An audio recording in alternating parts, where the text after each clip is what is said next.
The events in this program are inspired by a true story. Names, dates, and details have been changed. Viewer discretion is advised. On this episode of Bizarre Murders, when a crusty spinster is murdered in her home, detectives have little to go on. Until someone starts to take on the victim's personality. You minding my business? And points the cops. Do you believe in the afterlife? Directly at the killer. I know who killed me.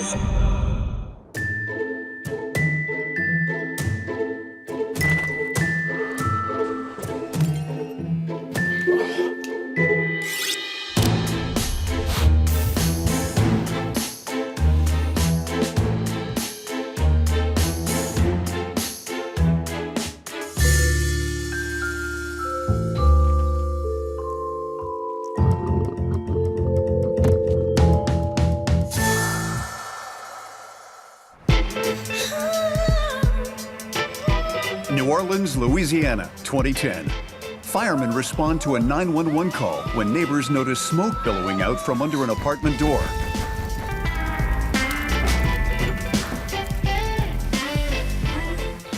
They quickly find the source of the fire, a burning couch.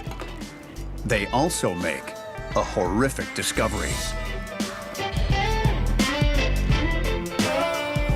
The body is identified as 56-year-old Felicia, a nurse at the local retirement home.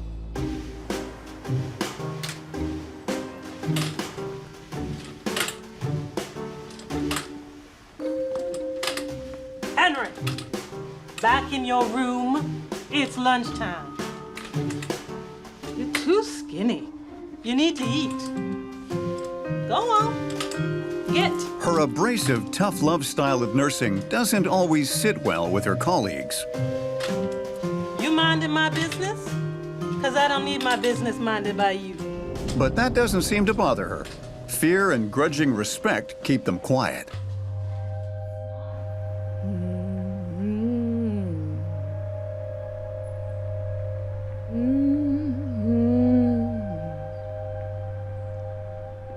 Felicia prefers her own company to that of anyone else's and spends most of her breaks by herself. Felicia's the kind of woman who doesn't suffer fools. She'll always tell it like it is, whether you want to hear it or not, and it isn't always pretty. It may be an efficient way to get the job done, but I'll tell you one thing, it doesn't win you a lot of friends. Detective Alfred does his initial investigation and sees no sign of forced entry. After examining the body, detectives conclude that Felicia was likely sexually assaulted before the killer slit her throat. And while the apartment has been ransacked, there's no evidence that anything has been stolen. There's a lot of evidence at the crime scene, but none of it is adding up. It looks like Felicia likely let her killer into her apartment, which means she knew him. But the motive doesn't seem clear. If it's a robbery gone bad, then what did they take? If it's a sex crime, then why did they toss the apartment? Either way, at least one thing is clear. The fire was an obvious attempt to destroy the crime scene. The autopsy report reveals Felicia didn't have any carbon monoxide in her lungs, which confirms the detective's suspicion that the killer slit her throat, then set the fire to cover his tracks. I'll be damned. He also learns that Felicia was a virgin, which means she wasn't sexually assaulted. Okay, well, this kind of puts a new spin on the 40-year-old virgin, doesn't it? Well, despite the fact that good old Felicia wasn't lucky in love, it's a solid clue for detectives because they can rule out sexual assault as a motive, which leads them with nothing. Nothing at all. In an attempt to find out everything they can about Felicia's life, they track down her closest relative, her cousin Ray. Hi, this is Detective Alfred calling. We're investigating the murder of your cousin Felicia. He tells them Felicia was a spinster who had a very small circle of friends. And even at the retirement home where she worked, she mostly kept to herself. Well, thank you very much. Have a good day. Hoping to learn who might have a grudge against Felicia, Detective Alfred visits the retirement home where she worked. I'd like to ask you a couple of questions about Felicia. Felicia? She was, how do I put this? Focused. So I've heard. Now, what were routines like? Was anything strange about her?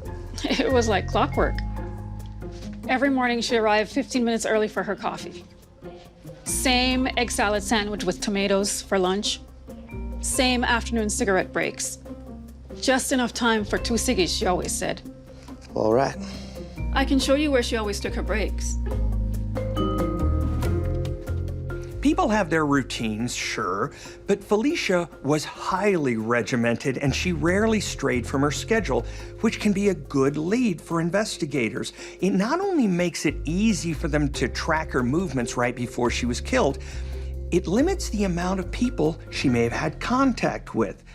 And that, my friends, if you follow my logic, limits the number of suspects. Is there anything else you can tell me about her? Just as Detective Alfred wraps up his interview, Letitia spots something strange. Oh my God, it's her, Who? Felicia.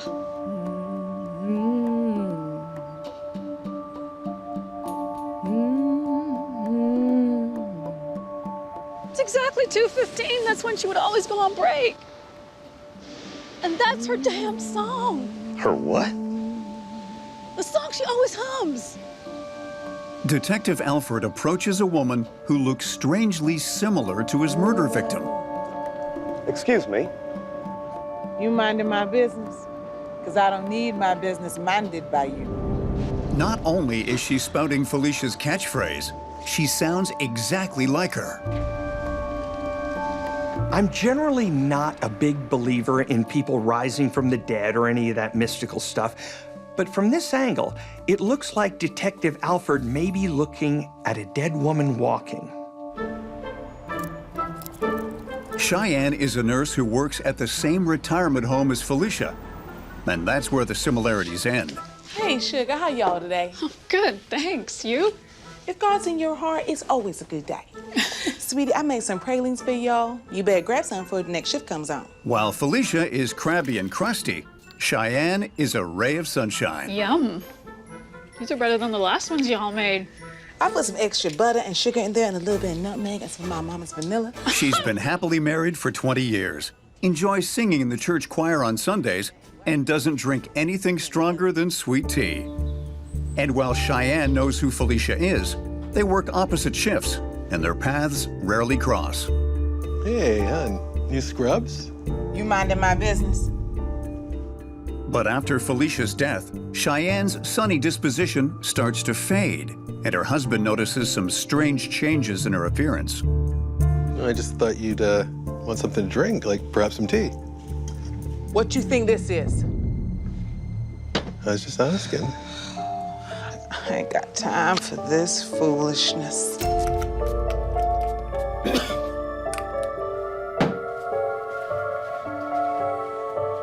Cheyenne's colleagues also notice the change.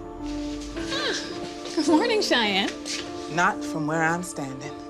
You know, I'm sick and tired of all your cheerfulness and all your happy, happy, joy, joy foolishness. I'm at work, you're at work, and worse, we're here together. You feeling okay, Cheyenne? You minding my business? Because I don't need my business minded by you. Not only is she starting to look like their murdered colleague Felicia, but she's starting to sound like her too. Are you gonna move, or am I gonna make you move? I'll move. If you're anything like me, you're looking at Cheyenne and thinking, what the heck is going on?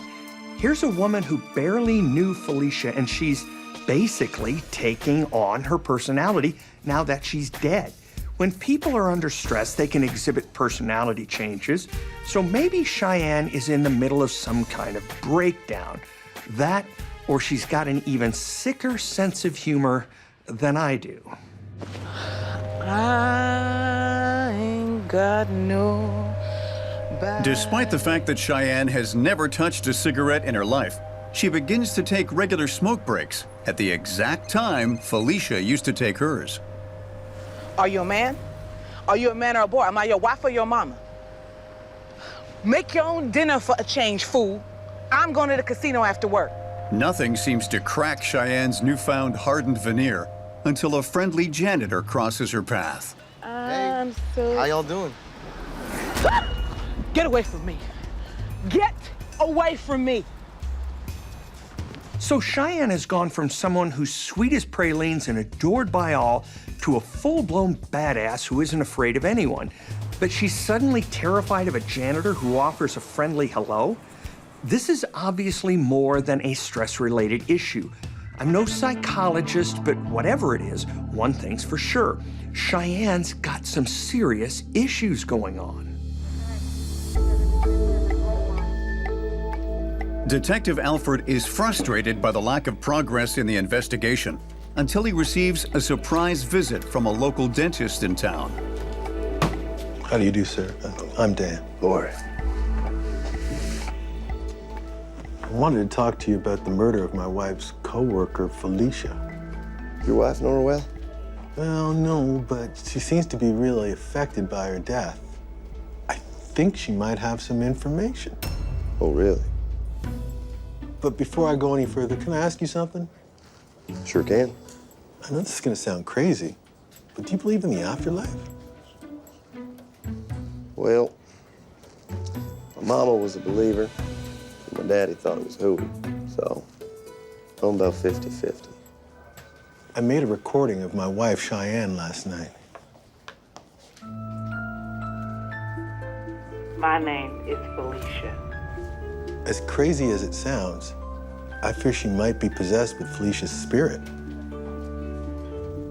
She's basically transformed into a completely different person.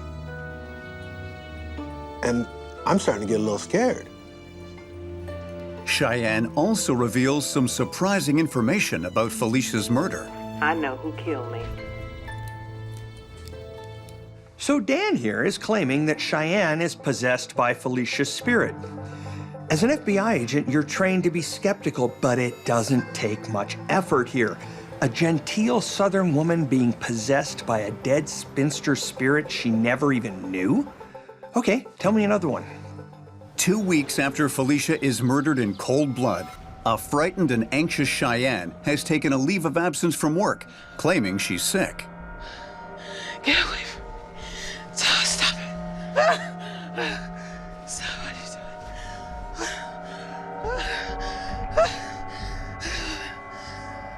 Hi, Cheyenne.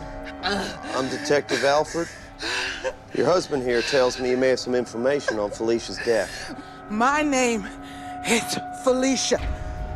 This is serious business. He's murdered me! He's murdered me! Help me, please! Who? Bruno Confronted! Who's that? I have no idea. Okay, I've seen The Exorcist. I get it. Either Cheyenne is channeling Felicia and pointing the finger at her killer, or she's a nutcase who somehow believes she's become a dead woman. Either way, she's pointing to a potential suspect, and at this point, with no other solid leads, detectives have no choice but to look into it. After questioning Cheyenne's colleagues, they learn that Bruno Beaumont is a janitor at the retirement home where she and Felicia worked.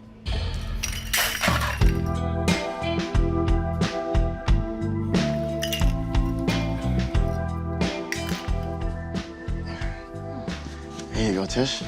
Thanks, Bruno. You're the best. He's known by all his co-workers as a gentle soul who's always ready to lend a helping hand. So it's at the dog track. Oh, amazing. You got to go. You have to go. So I had one dog. Bruno is one of the rare people Felicia tolerated. It was a real long shot. Starting bet was $1,000. And my Greyhound won. I just got me $3,000 that day. Oh, I haven't been to the races in ages. What? Makes me want to go. You should go. It was too much fun. But as far as anyone knew, they didn't associate outside of work. Hand, please.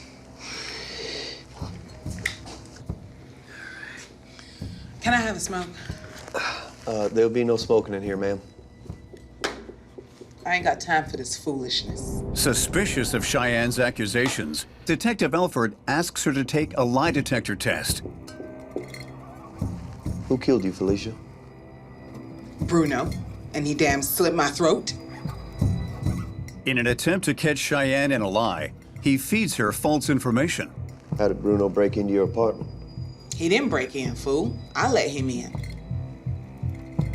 Tripping people up with false details is a pretty good way for cops to figure out if a suspect is giving them the runaround. The problem is, it's not working. In fact, Cheyenne is giving investigators details about the crime that no one would know except Felicia and her killer. And this is getting creepy, even for me. By now, Detective Alford has got to be wondering if Cheyenne really does have a direct line to the other world. Unable to prove Cheyenne is faking it, Detective Alford follows the only lead he has and takes a closer look at Bruno. He does a background check and learns Bruno's been arrested for shoplifting and domestic assault, but the charges never stuck. Bruno, you've been bad. Even if this guy hasn't been convicted of anything, this type of dodgy past is a red flag for investigators. So the next step is figuring out two things. Does the guy have motive and opportunity? Zeroing in on their only suspect, detectives bring Bruno in for questioning. All right. I understand that you've been a custodian at the retirement home for some time now. Yeah. You and Felicia ever see each other outside of work at all? Yeah, I'd see her a few times. I'm a handyman, so I would go over to her house, fix some things. I do a lot of odds and ends for a lot of the single ladies I work. Odds and ends, all right. Well, let's just cut to the chase here. Where were you the night of Felicia's murder? Oh, yeah. Took my girlfriend out that night. Actually took her to the steakhouse, just down the street on Bourbon. Yeah, actually, you know what? Actually, I think I still have the receipt. You still have the receipt? Yeah, I like to keep all my receipts. There you go. Yeah, you could talk to her if you want. She'll tell you. All right. I'll do that. So at this point, detectives have got to figure out who's telling the truth. On one hand, Bruno had access to Felicia's apartment, but he also has an alibi. On the other hand, Cheyenne has details of the murder that by all rights, she shouldn't have. One of them's got to break, and it's Detective Alford's job to do the breaking. Unsure who to believe, Detective Alford visits Cheyenne once more, hoping for a break in the case. You is the daddy, fool. Kid number 6. Oh, Lord, trash. Why your sister don't mind her own business? Everybody's minding everybody's business, but...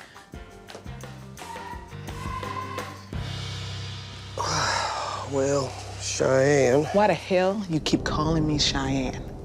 My name is Felicia. All right. Is there anything more you can tell me about that night, Felicia? Well, he stole my watch. That was my watch. That was my mama's watch, her mama before that.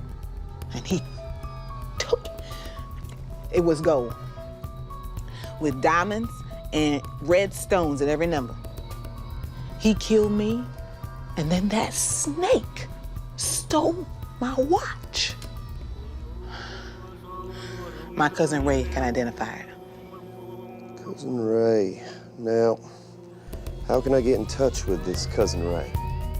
You heard telephones? Ray's number is... She proceeds to give the exact phone number and address of Felicia's cousin Ray. So this is starting to get a little spooky. I'm no sissy, but I will admit poltergeists kind of freak me out. And the stuff Cheyenne's spouting seem to be the facts that only Felicia would know. Either this lady is telling the truth, or she's done her homework, and she's an A student. Detectives pay Bruno a visit at home. All right, so let me get this straight. On the night of the incident, y'all went out for a birthday dinner.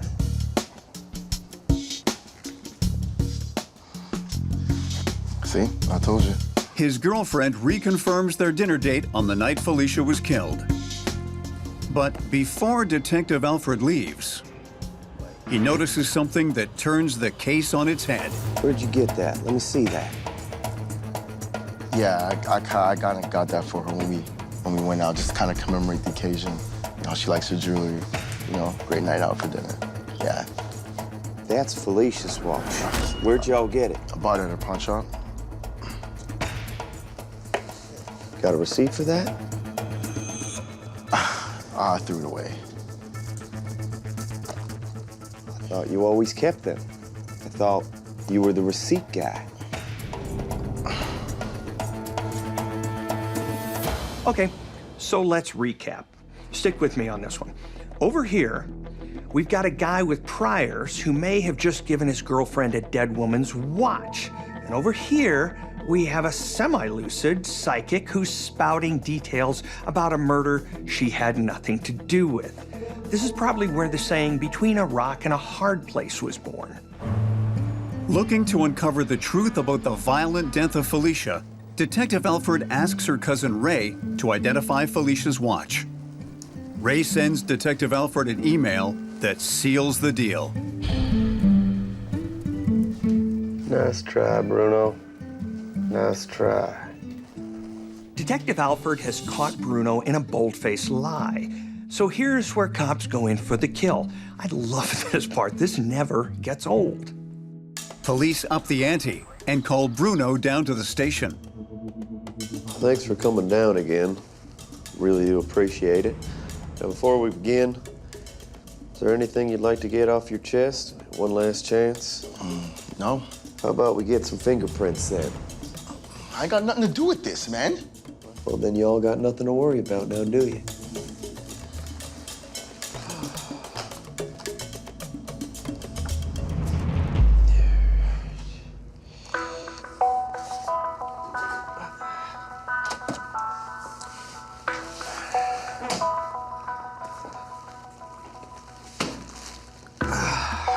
Well, what do you know? Looks like your fingerprints are all over the crime scene. I used to go over and fix stuff for all the time. I'm sure my fingerprints are there. Sensing weakness, Detective Alfred plays his ace. Would they be on the knife that was used to slit her throat? No. Really? Because I got something here. Tells me different.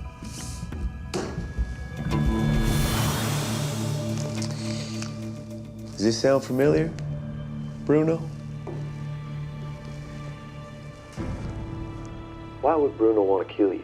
Because he had a gambling debt, and I refused to lend him money. Who's that? That's your coworker, Cheyenne. How would she know that? Is there something you want to tell me? All she had to do was give me the money. That's all she had to do. It looks like hearing Felicia's voice talking from the grave shocked Bruno into giving himself up. I'd never believe it myself if I didn't see it for myself. In fact, I still don't believe it. Oh, yeah. I'll pay up. No problem, man. No problem. Having gone into debt betting all his money on dog racing, Bruno's finally out of cash. And his bookie comes calling. What, he wanted tonight? Oh, I don't know, man. No. Don't hurt her. Don't hurt her. I'll get it.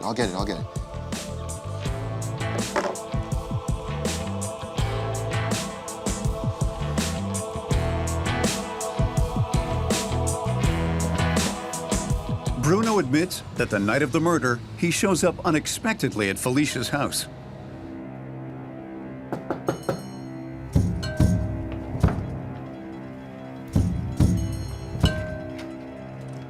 Bruno, what are you doing here? Hi.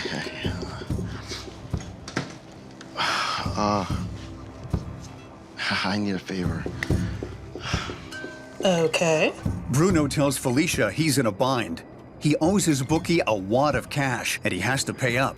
These people are bad people. I need anything that you can give me.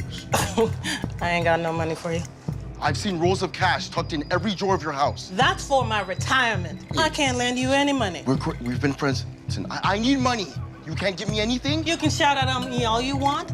You're not getting any money from me. When Bruno's pleading doesn't work, he threatens Felicia.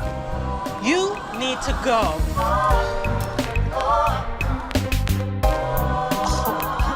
calling the cops on you. When she refuses to give in, Bruno snaps. He kills Felicia.